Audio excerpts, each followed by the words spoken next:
Alright guys, working on 93 Chevy Silverado 4-wheel drive, and today we're replacing the rotors and calipers on this truck.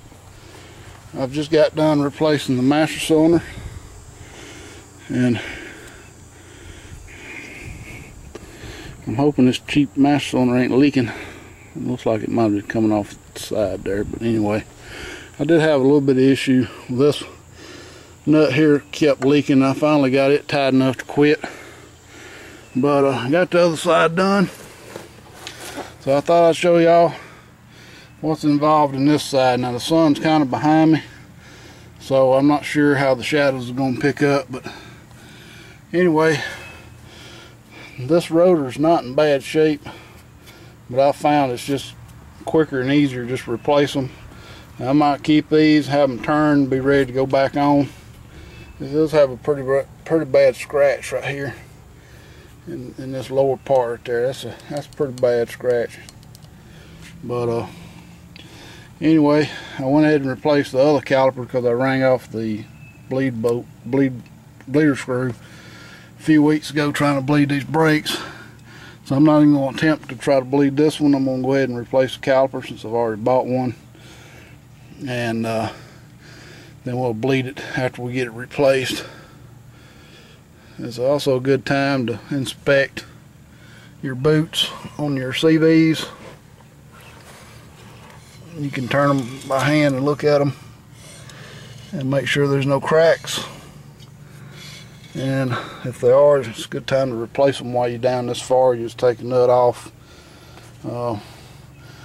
and I'd probably take off the upper ball joint or the lower ball joint one to get to it, but thankfully I ain't got to do that today. It's a good time to grease your ball joints while you got access to them, and that one could stand some, so I'll put some grease on that before I put the tar back on. So first things first is you need a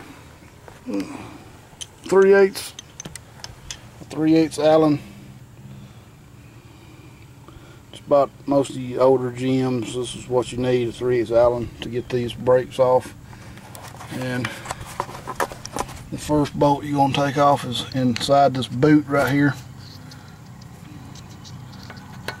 So it'll fit in that bolt, and then there's another one inside this boot down here. So go ahead and put your Allen head in there. Two-handed job, so I'm gonna go ahead and get these bolts loose and take this caliper off, and I'll show you what it looks like.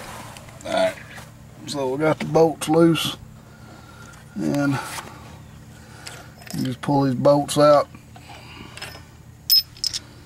And the new calipers come with new bolts, or the ones I bought did anyway, so I ain't too worried about those.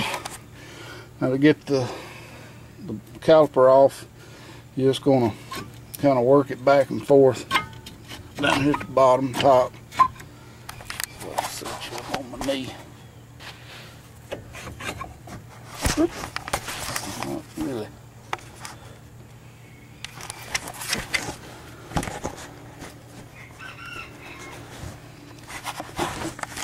Anyway, you finally work it free, top and bottom. Pull it up now you way here.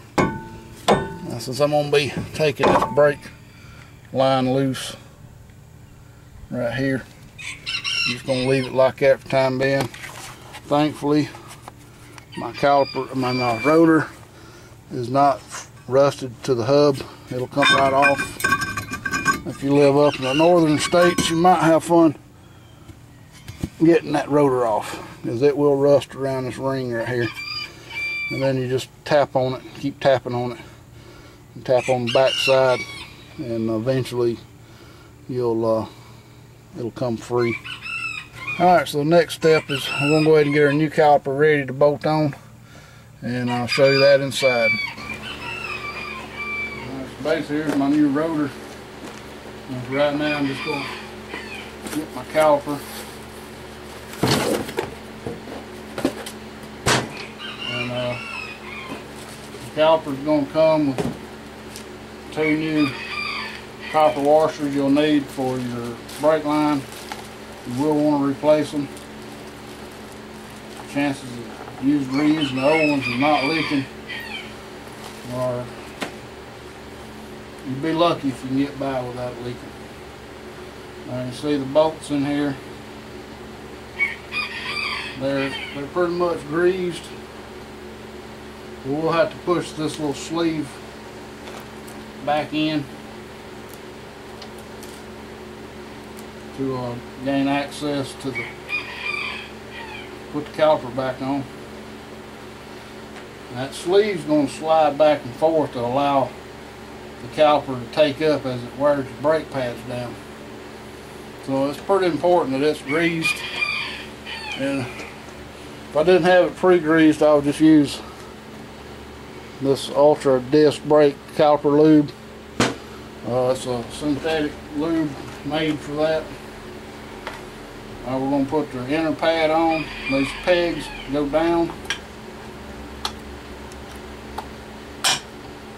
And then our outer pad, you got these little clips. And they go right down the front of it. And now she's ready to bolt on. Now we got to get our rotor ready. And these rotors come with a little layer of grease and oil. The first thing you want to do is get that off there. Just use some brake cleaner, rag, wipe it off.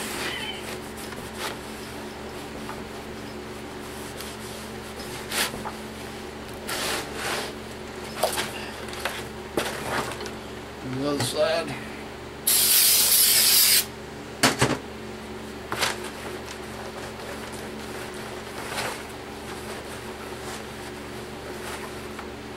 Now that's ready to go on. We'll take our caliper and rotor. We'll go back out here. Alright, so now I got the new rotor installed. Just kind of loosely here. When you put your wheel on tightened up, it will tighten up. And when you put the caliper on, it'll hold it where it needs to hold it. So the next step is getting this brake line loose. Now I'm looking and seeing how this thing goes together. I mean, comes apart, so that's why I want it to go back together. So I got it laying on its back on top of the caliper, and the brake line straight to the frame there. So that's the way it needs to come back and go on this one. So this is a 7/16 bolt, and this is a two-handed job.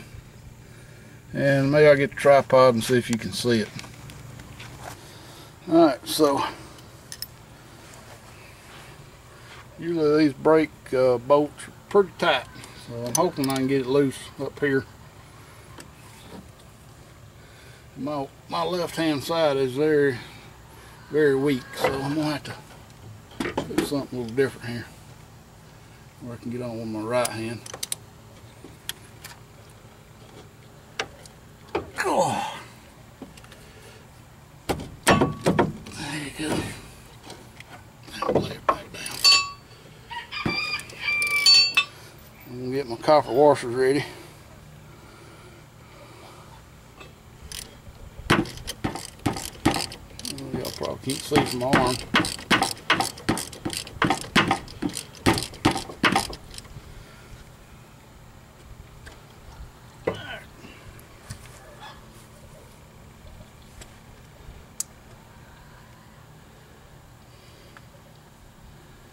A little plastic plug that won't come out. We gotta get this banjo bolt out. Swap these washers. And see how thin them washers get. So we'll put the new washers on.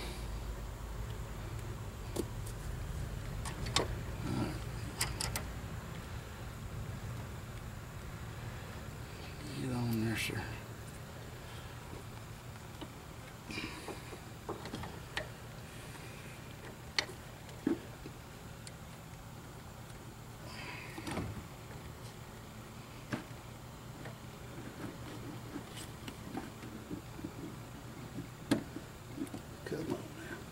charge it.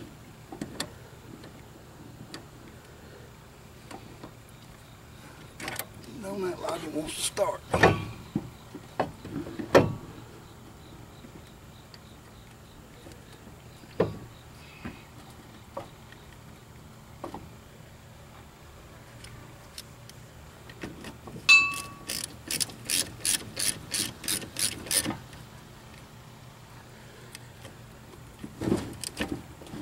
I'm not going to really tighten it up till I get it on the caliper mounted where I have some leverage.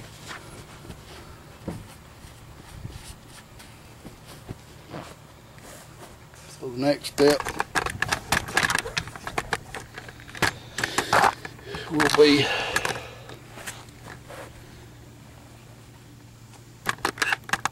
mounting the caliper.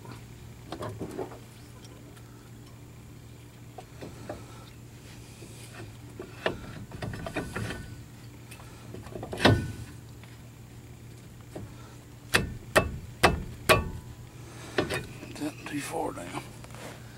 Oh, it's got me here. There we go. Now we'll get our bolts in place.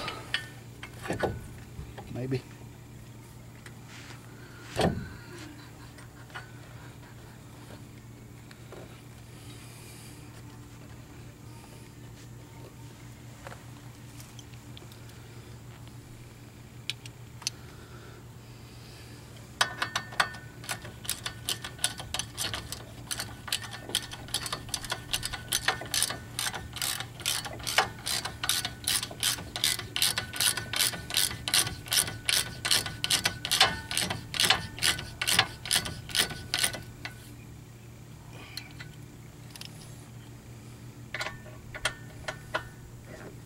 You know, my hands are so slick with brake fluid, I may have to loosen that and back up a little bit to be able to get that one moved.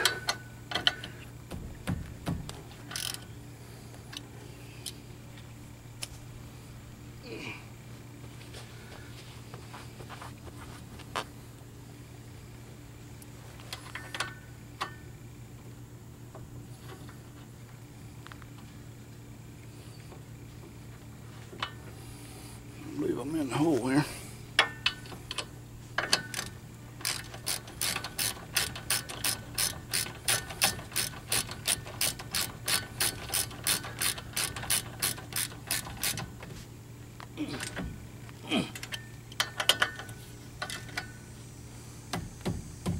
Okay. Now I'm tighten up this brake hose.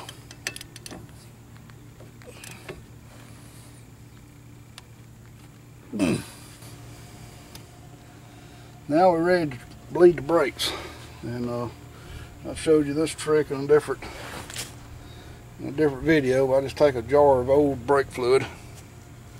It's actually what I've been getting out of the lines. Take some hose, and I don't have the proper hose. Should have some 3/16 tubing works best, but all I had was some vacuum line and made it work. I like clear tubing where I can see what's coming out of it. And you need a 10mm wrench to loosen up this bleeder screw.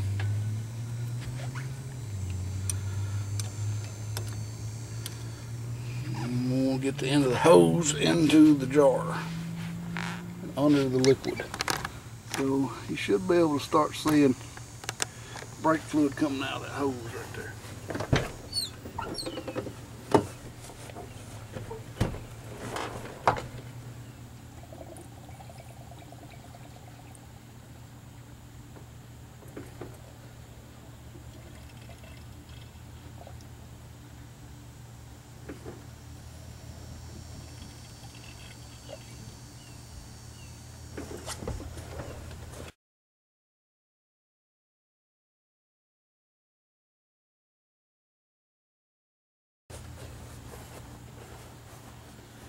Now we see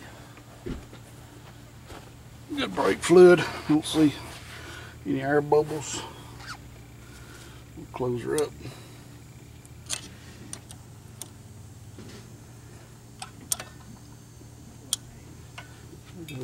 off, let that drain. Yep, that's all there is to it. Put the tire and wheel back on and ready to go to town.